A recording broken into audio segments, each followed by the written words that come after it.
Welcome back to the WDS Originals YouTube channel. My name's Jason and today is all about my FINA E30 race car.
If you're enjoying today's video, please don't forget to hit that subscribe button and leave a comment below as to what you might want to see next.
then guys, the FINA E30 race car with that M52B28. It's sat on a set of gas gold coilovers with team dynamic wheels and semi-slick tyres.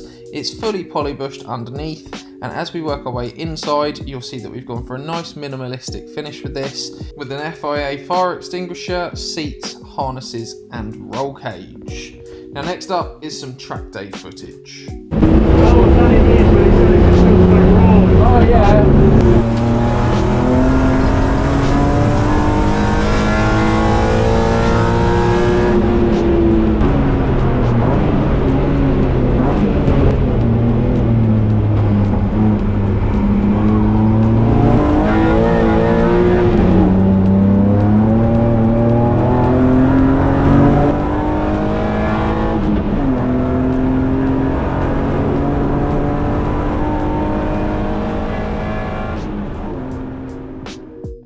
I hope you enjoyed today's video, and I look forward to seeing you next week where we're going to be introducing the next project. And if you don't currently subscribe, please hit that subscribe button to stay up to date. Once again, thanks for watching, and I'll see you on the next one.